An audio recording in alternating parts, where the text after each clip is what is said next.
What's going on, guys? And let me start off this video by apologizing for the lateness of this video. I know I didn't do This Week in Tigers Baseball last week. A lot of stuff has gone on in the last week and a half, for the positive, though. And I've been really, really busy the last week and a half, so I haven't been able to, watch the Tigers as close as I typically do. And I haven't been able to come on here and, make my video for you guys. Which I really like to try to do for the weekly thing. So due to the amount of games that's happened since my last upload, which was May 15th, I believe, is because I tried to watch over my last video to see where exactly I left off since the last time the Tigers have played, or last time I did a Tigers video. Due to the amount of games, I'm not going to go through and do every single game and whatnot like that. Basically, I'm just going to talk about some of the major events that have happened in the Tigers, with the Tigers last couple of weeks, because I've still been keeping up, for the most part, watching as many games as I can, and with the news that's going on. And if you can hear that garbage truck outside, I do apologize. So basically, since the last time I uploaded a video, which was against the Cardinals, they played the Brewers. The Brewers ended up taking 2 or 3 from the Tigers in that series. Anibal Sanchez was homer crazy again in that series. Kyle Obscene pitched a good game, but got the loss in the first game of the series. And Game 3, the Tigers ended up salvaging one game of the series. Before Houston came in for a four-game set for the weekend.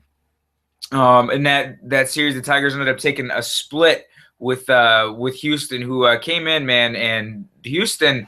A lot of people were questioning. I know when I used to do baseball banter on here, even though we're gonna still be doing that here. I just haven't had time to do it with Mike. A lot of people were questioning the legitimacy of Houston, and I don't think anyone can question them anymore. I mean, they're a team that's, one of the best teams in the American League, them in Kansas City. They're Dallas Keuchel, Colin McHugh, Scott Feldman's been pitching well. And then that bullpen, they just toss nasty people after nasty people. I mean, you got guys like Tony Sipp, who's coming out throwing just absolutely electric. You got Luke Gregerson, Pat Neshek. I mean, they got some guys that can come out and throw some arms at you, and they don't blow ball games late in games. I mean, their ERA is a shade over 2 as a bullpen, as a staff. They're really good. The defense they play is absolutely outstanding. George Springer and Jose Altuve and Jake Marisnick. He's an outstanding center fielder as well, a guy who can cover some ground. And they're doing this all without guys like Jed Lowry, too, who is a pretty good not the greatest defender, but a pretty good defender at shortstop. There was questions whether they're going to call up Carlos Correa. They never did, and a lot of people were like, "Oh, what is Houston doing?" They got a team that's contending. Correa is ripping it up in the minors. Just to see this home run he hit the other day, absolute moonshot. Correa is ripping it up in the minors, but Jeff Luhnow and company is so far don't want to start the Super 2 clock on him yet, so they kept him down in the minors, but they've done a nice job. They're a strikeout-prone team, but, man, they do hit some bombs. Let me tell you something. And Evan Gattis this series, he was a thorn in the side, too, because that guy came up with some big home runs. The White Bear, as they call him, that guy has some pop, and he came up with some timely home runs. George Springer had a nice series. Altuve ended up sitting out one of the last games. The Tigers held him in check.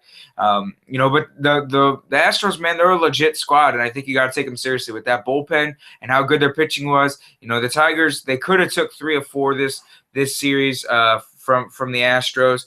Game 3 is one they probably should have won, even though they lost it 3-2. And then Game 4 especially was the game they should have won, because they come on out and Anibal Sanchez allows 3 runs. And then the Tigers end up coming out and score Anibal Sanchez 5 off Feldman in the very first inning. And then Sanchez starts to cruise. Well, Sanchez ends up striking out 11, but you get to the 6th inning, and all of a sudden he gives up 2 home runs. And Ausmus, with Sanchez already had 111 pitches, lets him stay in after he'd already given up 2 home runs to give up yet another one. I believe it was to Evan Gattis. I'm almost positive it was. I'm not 100% sure. But nonetheless, he gives up another home run, which puts the Astros ahead after the Tigers were leading 7-3, and they ended up losing this game 10-8. And it's another time this season where Brad Ausmus, like Jabba Chamberlain in Chicago, when he allowed 5 straight base hits, Ausmus let him in there too long, and they lost the game because of Ausmus' poor bullpen management. And it happened yet again with Anibal Sanchez. There was no reason why a guy that had already allowed a couple of gopher balls, whose home run to fly ball ratio was like triple his career norm right now. I mean, he's just giving up the long ball more than ever in his career. There's no reason why he should have been out there with 111 pitches with 2 outs in the inning. You got a bullpen, which I wanted to touch on, that has been absolutely outstanding. You got this bullpen this year. Let me tell you something. Great work. Just a great improvement. Alex Wilson, he's been probably the best part of that Rick Porcello trade. I mean, Yoenis Cespedes has been important, but Alex Wilson has quietly quieted down a good bunch of the bullpen problems for the Tigers. He was able to spot start for Alfredo Simon yesterday because he's on the bereavement list because his father's getting close to passing away, so he's gone for a little bit. So what to do? He spot starts, only goes 3 innings, and doesn't allow a single hit and a walk. And this guy's been coming out throwing scoreless frame after scoreless frame for you, and he's done absolutely great. Jabba Chamberlain's doing it on smoke and mirrors. That guy's BABIP and his whip and his hits per 9 is really high. But he's been getting it done. I don't know how it's going to come back and blow up in his face based on his secondary stats. And Al Albuquerque's rated the ship a little bit, even though he gave up a go-ahead RBI single in which cost the Tigers the one game. They lost 3-2 in Houston. But he's done better work than he did last month. And then you look at guys like Tom Grizzolani, who's done really, really nice work out of the bullpen. But Alex Wilson, man, and Joaquin Soria have been the MVPs of that bullpen, bar none. Alex Wilson, Grizzolani, and Soria have been the best 3 arms. And Bruce Rendon could be back with the Tigers in the next 2 weeks. So you got a bullpen that went from the 27th worst in baseball last year to the 8th best this year, and now you're adding Bruce Rendon. It's going to be really good, a really good thing. So that's my point. You have a bullpen this year that it's not scary to hand over leads to. They've been pitching very well. Why Sanchez, who already given him a couple of runs, was already still in there with 111 pitches, and you got, Al Albuquerque ready to go. You got Alex Wilson, who did coming out and striking out the final batter, ready to go. It just doesn't. It blows my mind. He is not a good manager, and I don't like Brad Ausmus anymore. I was critical of Leland, in my younger years when I first started watching baseball. I really didn't understand. But looking back, man, I'd rather have Jim Leland over Brad Ausmus any day of the week. And, when Leland retired, this is exactly what I was scared of, and I liked the Ausmus hire originally. I really did. But his lack of experience, a guy who is a fucking catcher of all positions, a guy who should know when a pitcher looks like when they're getting tired. How contact comes off the bat when a pitcher's getting tired because his pitches are getting flat. He should be able to read this kind of stuff. Not, wait one batter too late because you don't want to, go to your bullpen with 2 outs in an inning. No. He needed to come out. And especially when you got quality options from the right-hand side in the bullpen who could get you an out. So, I really just don't like Brad Ausmus. I think he's a god-awful manager. Now, I will give him a little bit of props. He has dealt with a lot of injuries this year. And for the Tigers to be in 3rd place, with all the injuries they've had to face, Iglesias been in and out of the lineup, Verlander down, Victor Martinez down, but you're still only a couple games out. That is what it is. I know he's not playing with his full hand right now. But there's no reason. With that said, these games that you got to win because you're not playing with your full hand right now, your full deck. You can't blow these kind of games, and they did yet again. And that's a couple of times this year that Brad Ausmus let the hit pitcher in one too many batters. So I'm tired of Brad Ausmus pitching and his bullpen management. His pitching management, I should say. It's god awful. It's not good. So. Then we moved on to the latest series with Oakland. Jesse Hahn, of all people, complete game shutout of the Tigers. He had never had to start more than 6 innings in his career, and of course he throws a complete game shutout. And then David Price comes out, and the Tigers give him a run in the very first inning. That's all he needed. He came out, pitched a strong game. Bullpen locked it down for him the last 2 innings. And then, which brought us to our game yesterday. There was a bullpen game. It was Kyle Ryan pitched, and he did pretty good work. Alex Wilson was absolutely outstanding. The bullpen did its job.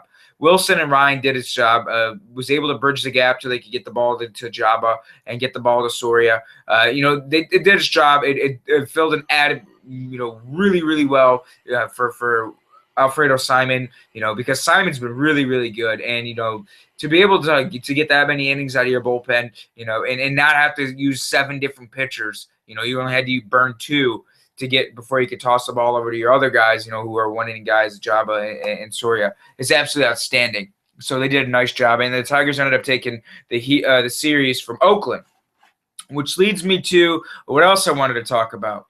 The lack of offense. Out of the last 13 games since the last time I uploaded a video, the Tigers' offense has scored 4 or less runs 5 times. This offense has been terrible. And normally they're a team that, scores like 8+ runs a game in the daytime, and then they're like 3 in the nighttime. I don't get it. They're just not a night team, I guess. But I mean, this team, their offense has been terrible. It's so strikeout prone. It's not even funny. Like, the Tigers have all. What's perplexing is they're a team that they're top 3 in WRC plus, which is weighted runs created, which is a really good statistic that shows you, how good your offense is. They're top 3 in baseball in that, yet they've only scored 4 or more runs 5 times in the last 13 games. It just doesn't make sense, and a lot of it has to do with the amount of double plays they hit into, which is fucking insanely high. The amount of strikeouts that's in this lineup. The Tigers have the most strikeout prone lineup they've ever had since 2008. This team is like a top 5 strikeout team, I think, in the American League right now. They just strike out so much. JD Martinez has been a whiff machine this year, even though he's been, hitting the ball better, but he's been a whiff machine. You know what you're going to get with Yoenis Cespedes? He's going to whiff at the ball quite a bit. Anthony Gose, he's going to whiff at the ball quite a bit. Iglesias, he hasn't struck out too much, but he's been inconsistently playing because he's been battling little injuries here and there. Victor's a guy that's not going to strike out too much, even though he was striking out quite a bit before he went on the DL, but chalk that up to being injured. Miggy has been racking up the Ks a little bit more this year than you'd probably like to see, even though he's got a lot of free passes this year because no one behind him is hitting. So this lineup, man, the biggest thing is the amount of double plays they hit into, and the fact that it's more strikeout prone than ever, I think, is what's really killing this offense. Because you'll see these guys get a 2-out rally going. They'll get a runner in scoring position with 1 out, or they'll get a guy in second and third with 1 out. And what happens? They'll fucking strike out. A guy will walk, get the bases loaded with 2 outs, and they'll strike out again. Or you'll see like when Nick Castellanos. There's a game in Pittsburgh this year. They end up losing it because Castellanos, once grounded first pitch with the bases loaded with 1 out, grounds into a double play, and they only score 1 run off that. Another time with the guys on, he grounds into a double play first pitch he sees, and it ended it. They only got 1 run. The amount of double plays they hit into is absolutely murdering this offense. And what blows my mind is, and I've said this multiple times, is stole the most bases in the American League this year. So it's like you got a team that steals a shit ton of bases, yet they hit into the most fucking double plays. It's the most frustrating thing. And I think until, Brad Oswalt starts putting runners in motion, starts putting the hit and run on a little bit. And the thing is, too, that he's kind of handcuffing Brad, like I said, with the whiffs. These guys are striking out a lot. So it's not that easy to put a hit and run on when you got guys aren't making contact as consistently as you like. So you say you put a hit and run on with like Miggy, for example, to try to stay out of the double play. JD whiffs. He's going to be a dead duck down at second base. He's not that fast. So that's what it is. I mean, you don't have your guys like Victor last year to where he's going to put the bat on ball. You want to start a hit and run, you can do that. Because you got a guy that's going to put contact on the ball most of the time.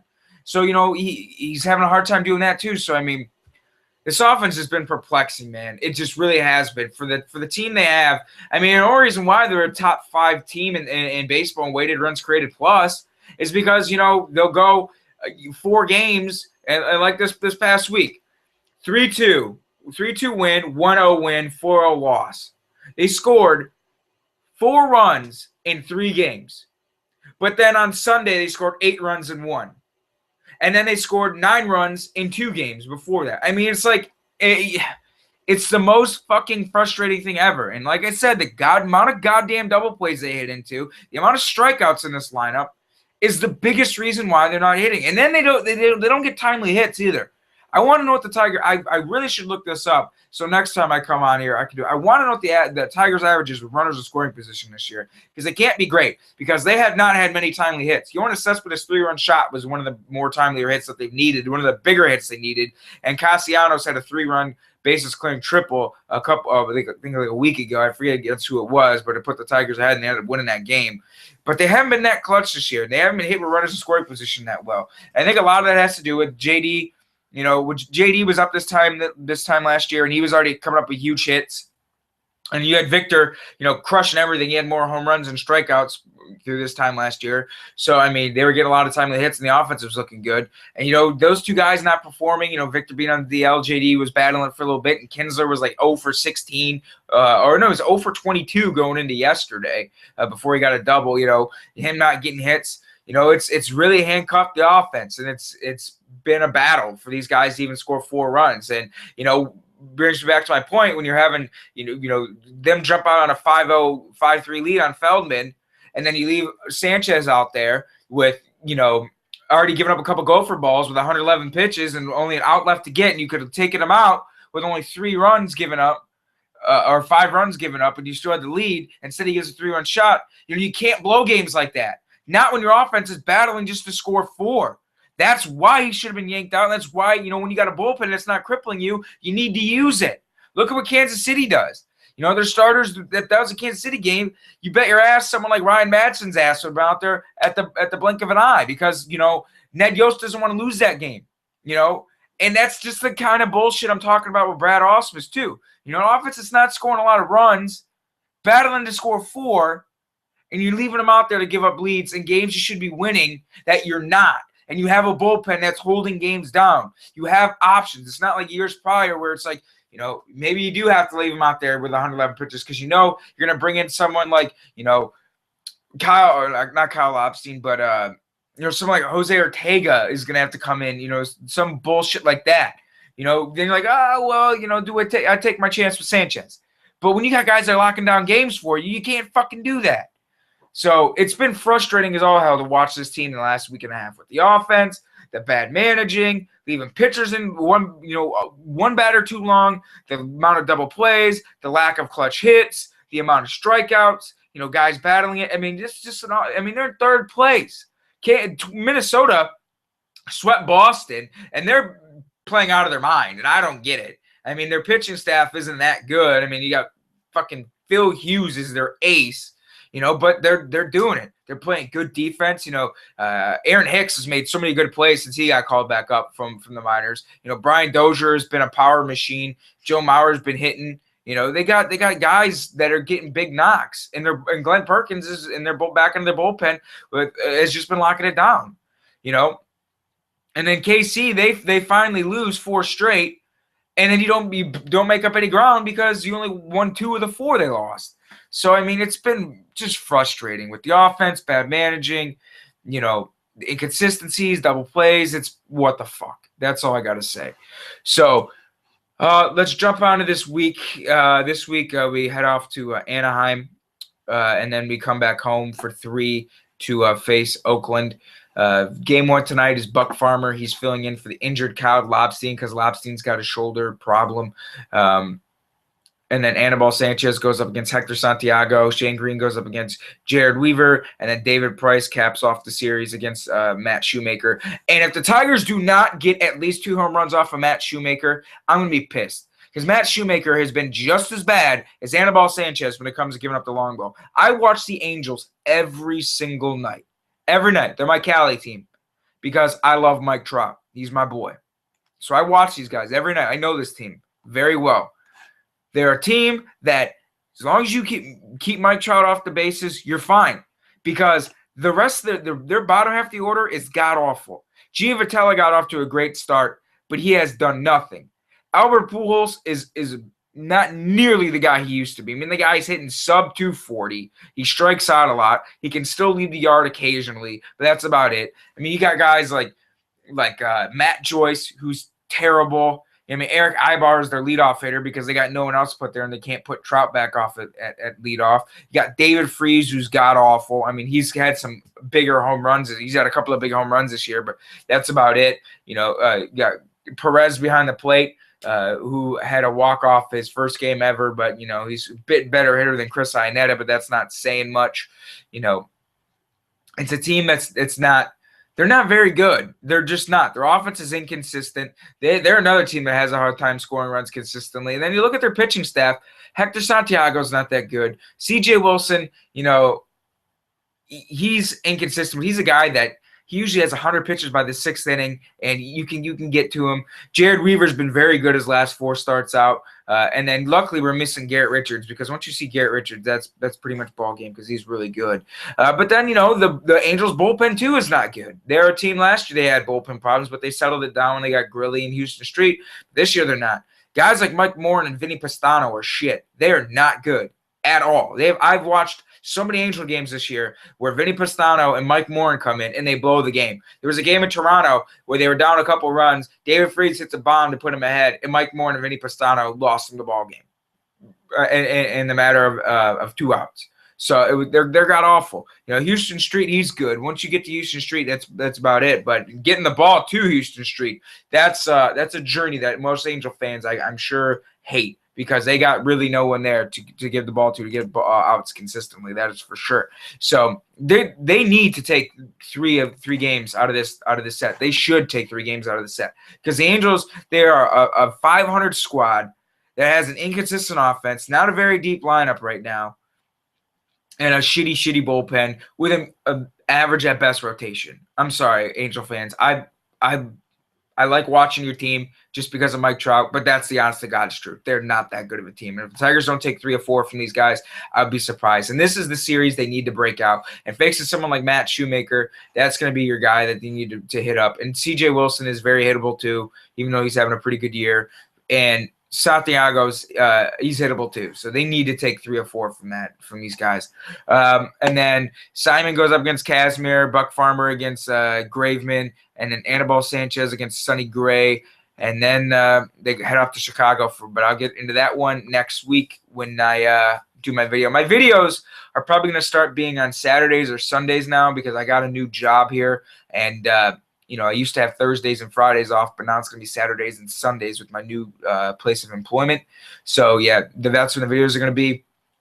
And like I said, sorry for the delay for this video. And I wanted to say, too, before I forget, Justin Verlander has had a couple simulated starts. He's looked really, really good. His last one out, he ended up striking out 8 guys in like 4 innings. Dixon Machado was the only guy that got a hit off him in his simulated start. And Machado got called up, too. I forgot to put that say that in this video as well. He got his first major league hit yesterday.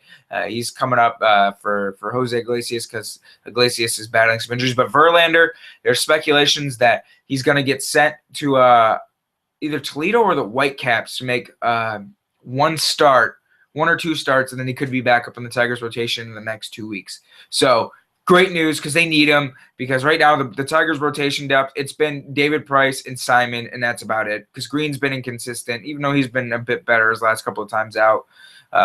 Sanchez, you don't know what you're going to get out of him. I mean, he's just go for ball palooza. Your 5th spot's a rotating door. Lobsey was doing good, but now you got Buck Farmer, who already pitched once last year. So they need their horse at the top of the rotation, and to bring some solidity back to solidification, I should say, back to that rotation, because they need it. That's for sure. So I got for you guys today. Like I said, sorry for length this video. Hopefully this catches you guys up with everything that's going on with the Tigers. Hopefully you enjoyed the video, and I'll see you next week. Have a good one.